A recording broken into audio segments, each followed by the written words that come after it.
কোনো কিছু সম্পর্কে জানতে ইন্টারনেটে আমরা বিভিন্ন সার্চ ইঞ্জিনের সাহায্য নিয়ে থাকি। আর এসব সার্চ ইঞ্জিনগুলোর মধ্যে গুগলের জনপ্রিয়তা সবচেয়ে বেশি।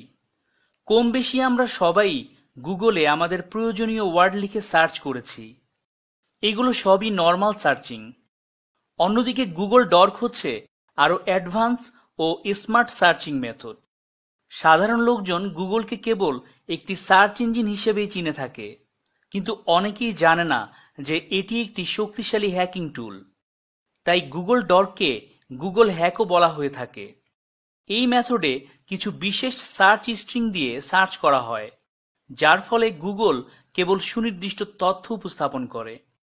একজন সাইবার সিকিউরিটি স্পেশালিস্ট হিসেবে নিজের ক্যারিয়ার গড়তে গুগল ডর্ক ও গুগল হ্যাকিং ডেটাবেস সম্পর্কে ডিপ নলেজ রাখা দরকার। আজকের ভিডিওতে আমরা ইথিক্যাল হ্যাকিং লার্নারদের জন্য বিশেষ প্রয়োজনীয় একটি বিষয় গুগল ডর্ক সম্পর্কে জানব। তো আসুন দেরি না করে মূল ভিডিওটি শুরু করা যাক। তার আগে চ্যানেলে নতুন হলে অবশ্যই সাবস্ক্রাইব করে রাখুন। আসলে সার্চ ইঞ্জিন হলো এমন একটি অনলাইন টুল বা ওয়েবসাইট যা ইন্টারনেটের মোটামুটি সব ইনফরমেশন ইন্ডেক্স করে তার নিজের ডেটাবেজে সংরক্ষণ করে রাখে। আমরা যখন কোনো কিছু সার্চ করি তখন সে আমাদের দেয়া কিওয়ার্ডের ভিত্তিতে তার ডেটাবেস থেকে নিজের মতো করে সংশ্লিষ্ট তথ্যগুলো আমাদের সামনে উপস্থাপন করে। ইন্টারনেটে অসংখ্য সার্চ ইঞ্জিন আছে। গুগল এদের মধ্যে সবচেয়ে সমৃদ্ধ, শক্তিশালী এবং জনপ্রিয়। গুগলে যখন আমরা সাধারণভাবে কোনো শব্দ লিখে সার্চ করি তখন এই সাধারণ সার্চের বিপরীতে গুগলও আমাদের সামনে সাধারণ রেজাল্টগুলোই শো করে। আর যখন আমরা একটু বিশেষভাবে সার্চ করি তখন তার রেজাল্টও হবে বিশেষ।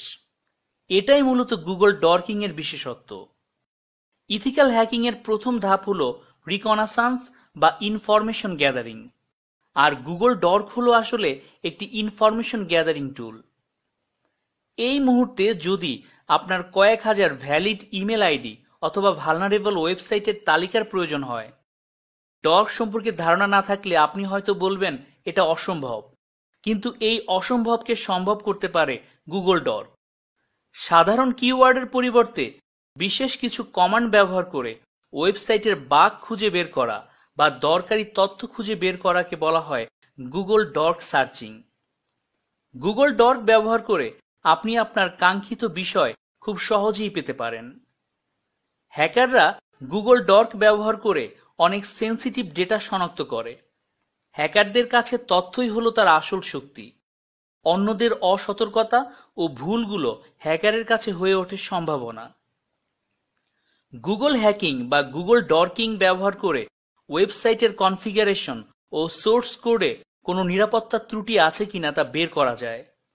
Log files, open FTP server, SQL dumps, WordPress admin page, vulnerable web application এবং সার্ভার থেকে ইউজার নেম ও পাসওয়ার্ডের তালিকা, ইমেল অ্যাড্রেস, এমনকি ক্রেডিট কার্ড ডিটেলসও খুঁজে বের করা যায়। ইন্টারনেটের সাথে সংযুক্ত বিভিন্ন ডিভাইস যেমন পাবলিক ওয়েব ক্যামেরাগুলো বের করে এমনকি সেগুলোতে লাইভও দেখা যায়। গুগল ডর্ক একজন সাইবার সিকিউরিটি গবেষকের কাছে একটি অত্যন্ত মূল্যবান রিসোর্স। গুগল ওয়েব ক্রলার ইন্টারনেটে থাকা ওয়েবসাইটগুলোর মধ্যে উপস্থিত সেন্সিটিভ ইনফরমেশন সহ সকল কিছু ইন্ডেক্স করে নেয়।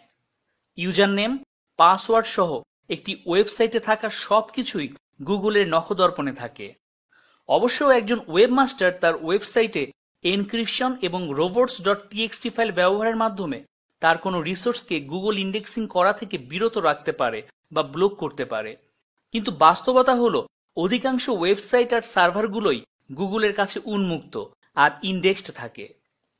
তাই মূলত গুগল ডর্কিং বলতে ভালনারেবল ওয়েব অ্যাপ্লিকেশন ও সার্ভারগুলো শনাক্ত করার জন্য গুগল সার্চ ইঞ্জিনের এই সক্ষমতাকে ব্যবহার করা বোঝায়। গুগল সার্চ ইঞ্জিনের নিজস্ব বিল্ট ইন কুয়েরি ল্যাঙ্গুয়েজ আছে। এই কুয়েরি ল্যাঙ্গুয়েজ বা ডর্কিং কমান্ডগুলো ব্যবহার করে গুগলের ঝুলি থেকে অনেক মজাদার তথ্য বের করে আনা সম্ভব। এই তথ্য একজন সিকিউরিটি স্পেশালিস্ট বা ইথিক্যাল হ্যাকার সাইটের নিরাপত্তা বৃদ্ধির উদ্দেশ্যে ব্যবহার করে থাকে। অন্যদিকে ব্ল্যাক হ্যাট হ্যাকাররা এই তথ্যকে পুঁজি করে সাইবার ক্রাইম করে থাকে। গুগল ডর্কের পরিচিতি নিয়ে অনেক কথা হলো, এবার আসুন কিছু জনপ্রিয় ও প্রয়োজনীয় ডর্ক বা অপারেটর এবং তাদের প্র্যাকটিক্যাল ব্যবহার দেখে নেওয়া যাক। আমরা প্রথমেই যে অপারেটর নিয়ে আলোচনা করব সেটি হচ্ছে সাইট। আমি গুগলে লিখছি SITE সাইট। প্রতিটি অপারেটরের পর আমাদেরকে ক্লোন চিহ্ন ব্যবহার করতে হবে, তাই আমি এরপর একটি ক্লোন চিহ্ন দিয়ে দিলাম। সাইট এই অপারেটরের মাধ্যমে কোনো নির্দিষ্ট ডোমেইন এবং সাবডোমেইনের সকল ইন্ডেক্সড ইউআরএল এর ফুল লিস্ট দেখা যাবে। তো এরপর আমরা একটি ডোমেইন নেম লিখছি। আমি লিখেছি সাইট ক্লোন, এরপর একটি ডোমেইন নেম লিখে এন্টারে প্রেস করছি। আপনারা দেখতে পাচ্ছেন এখানে সার্চ রেজাল্ট চলে এসেছে। আমরা এখানে আমাদের দেওয়া ডোমেইনের সকল ইন্ডেক্সড ইউআরএল গুলোর লিস্ট এখানে পাচ্ছি।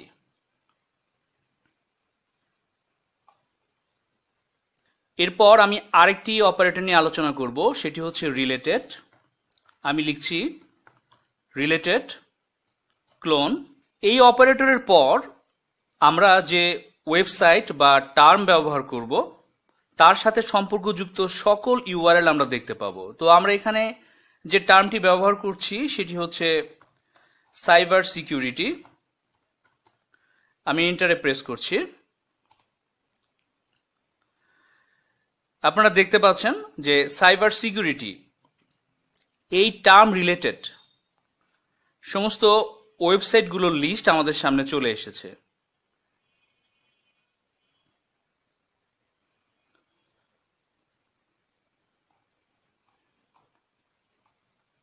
এরপর আমরা যে অপারেটরটি লিখব সেটি হচ্ছে ইনটাইটেল। Entitled clone. এই অপারেটরের মাধ্যমে ওয়েব পেজের টাইটেলে থাকা কোনো কিওয়ার্ড দিয়ে আমরা সার্চ করতে পারি। HTML দিয়ে সাইট তৈরি করার সময় তার টাইটেল ট্যাগের মধ্যে বিভিন্ন তথ্য দেওয়া হয়। ইনটাইটেল অপারেটরের সাথে কোনো কিওয়ার্ড লিখে ওই কিওয়ার্ড আছে এমন সব ইউআরএল এর লিস্ট দেখা যাবে। যেমন আমি ইনটাইটেলের পর লিখছি ইথিক্যাল হ্যাকিং এবং এন্টারে প্রেস করছি। আপনারা দেখতে পাচ্ছেন এখানে যে সাইট লিস্টগুলো চলে এসেছে। এই প্রতিটি সাইটের টাইটেলে ইথিক্যাল হ্যাকিং শব্দটি আছে। এখান থেকে আমরা পেজ পরিবর্তন করে আরো রেজাল্ট দেখতে পাবো। ইন টাইটেলের পর আমরা যে অপারেটর নিয়ে আলোচনা করব সেটি হচ্ছে ইন ইউআরএল। আমি লিখছি ইন ইউআরএল ক্লোন। এই অপারেটরের পর আমরা যে কিওয়ার্ড ব্যবহার করব ওই কিওয়ার্ড যুক্ত সকল ইউআরএল আমরা পেয়ে যাব। যেমন আমি যদি এখানে ইউআরএল এর পরে ASP দেই, তাহলে ASP দিয়ে তৈরি করা সমস্ত ওয়েবসাইটের লিস্ট কিন্তু আমাদের সামনে চলে আসবে। আপনারা দেখতে পাচ্ছেন যেমন এখানে আমরা এই ওয়েবসাইটের ASP পেজটি দেখতে পাচ্ছি। এভাবে আমরা সার্চ ফিল্টার করতে পারছি। অথবা আমি ASP-র বদলে যদি এখানে PHP দেই, তাহলে আমাদের সামনে ইউআরএল এ PHP আছে এরকম সবগুলো পেজ আমাদের সামনে শো হবে। এরপর আমরা যেমন ইন ইউআরএল এর পরে PHP ID = লিখে যদি এন্টারে প্রেস করি, তাহলে আমরা SQL ইনজেকশন ভালনারেবল পেজগুলো দেখতে পাবো। এরপর আমরা যে অপারেটর নিয়ে আলোচনা করছি সেটি হচ্ছে file type. File type clone. File type অপারেটরের মাধ্যমে আমরা ফাইল এক্সটেনশন উল্লেখ করে কোনো নির্দিষ্ট বিষয়ের উপরে আমরা শুধু ওই ধরনের ফাইলগুলোকে দেখতে পাবো। যেমন এখানে আমি ফাইল টাইপের পর এখানে লিখছি PDF, অর্থাৎ আমি কি ধরনের ফাইল খুঁজছি PDF ফাইল, অথবা এখানে আমি GIF অথবা JPEG যে কোনো ধরনের ফাইল আমি এখানে সার্চ দিতে পারি, অথবা ডক অথবা XLS ফাইল আমরা এখানে লিখে দিতে পারি এক্সটেনশনটি। আর শুরুতে আমরা লিখে দিব যে আমরা কোন টপিকসের উপরে এই ফাইলটি খুঁজছি। যেমন আমি সাইবার সিকিউরিটির উপরে একটি ফাইল খুঁজছি যার এক্সটেনশন হবে PDF, অর্থাৎ PDF ফাইল হবে এটি। তো আমি সার্চ করছি। আপনারা দেখতে পাচ্ছেন যে এখানে আমাদের যে রেজাল্টগুলো এসেছে প্রতিটি রেজাল্টের মধ্যে কিন্তু সাইবার সিকিউরিটি কথাটা কিন্তু আছে। এবং এখানে দেখতে পাচ্ছেন যে আমাদের যে রেজাল্টগুলো আছে প্রতিটি কিন্তু PDF ফাইল। আমাদের এখানে রেজাল্টগুলো প্রতিটির মধ্যেই সাইবার সিকিউরিটি আছে এবং এগুলো সবগুলোই কিন্তু পিডিএফ ফাইল হবে।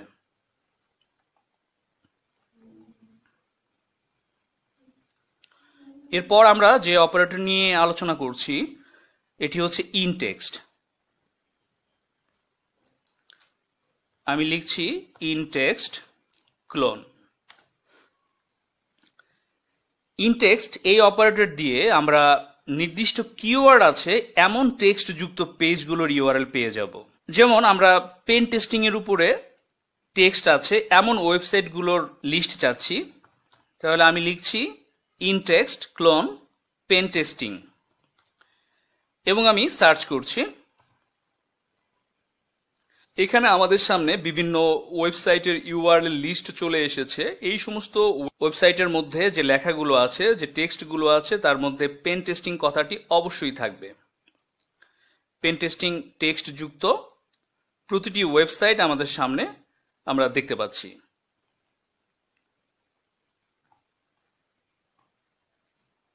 ইনটেক্সটের পরে আমরা আরেকটি অপারেটর নিয়ে আলোচনা করছি। সেই অপারেটরের নাম হচ্ছে ডিফাইন। ডিফাইন ক্লোন লিখছি। ডিফাইনের মাধ্যমে মূলত আমরা খুব সহজে কোনো কিছুর ডেফিনেশন, যে কোনো টার্মের ডেফিনেশন বা সংজ্ঞা জেনে নিতে পারি।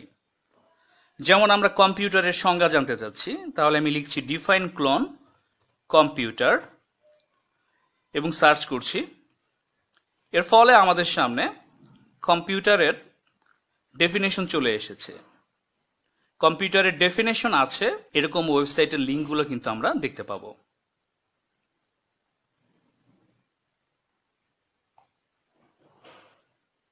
তো আমরা এখানে কয়েকটি অপারেটর নিয়ে আলোচনা করেছি বা গুগল ডর্ক নিয়ে আলোচনা করেছি। তো চাইলে একসাথে আমরা একাধিক ডর্ক বা অপারেটর ব্যবহার করতে পারি। যেমন আমি লিখছি ইনটাইটেল ক্লোন পেন টেস্টিং। আমরা এখানে প্রথমে একটি অপারেটর ব্যবহার করেছি যে এমন ওয়েবসাইটের লিঙ্ক আমরা চাচ্ছি যাদের টাইটেলে পেন টেস্টিং শব্দটি আছে, কিন্তু আমরা আরো একটি ফিল্টার এখানে যোগ করে দিচ্ছি যে আমরা এমন ওয়েবসাইট চাচ্ছি যাদের ইনটাইটেলে পেন টেস্টিং আছে, কিন্তু আমরা যে ফাইল টাইপ, সেই ফাইল টাইপটি চাচ্ছি পিডিএফ। এখানে একই সাথে দুইটা কন্ডিশন ফুলফিল করবে। আমি এখানে আরো বেশি অপারেটর ব্যবহার করতে পারি একসাথে এবং এন্টারে প্রেস করছি। আপনারা দেখতে পাচ্ছেন এখানে বেশ কিছু রেজাল্ট চলে এসেছে।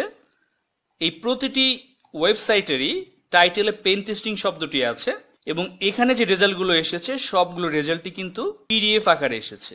এভাবে গুগল ডর্কের মাধ্যমে আমরা সার্চ রেজাল্টগুলোকে ফিল্টার করে নিতে পারি। তো যাই হোক, ইউটিউব কমিউনিটি গাইডলাইনের কারণে গুগল ডর্ক নিয়ে এর চেয়ে বেশি ডিপে যেতে পারছি না। এ সম্পর্কে আরো বিস্তারিত জানতে ইন্টারনেটে বিভিন্ন আর্টিকেল পড়তে পারেন এবং গুগল হ্যাকিং ডেটাবেজের সাহায্য নিতে পারেন। এই ওয়েবসাইটে আপনি হাজার হাজার ডর্ক এবং ভালনারেবল সাইট খুঁজে বের করার উপায় পাবেন। এই ভিডিওটি ভালো লাগলে একটি লাইক দিয়ে যেতে পারেন, তাতে এই ধরনের আরো ভিডিও তৈরির উৎসাহ পাবো। ইথিক্যাল হ্যাকিং নিয়ে নিত্য নতুন ভিডিও পেতে চ্যানেলটি সাবস্ক্রাইব করে রাখতে পারেন। সবার সুস্বাস্থ্য কামনা করে আজকের মতো বিদায় নিচ্ছি। ফিরবো নতুন কোনো ভিডিও নিয়ে। ধন্যবাদ।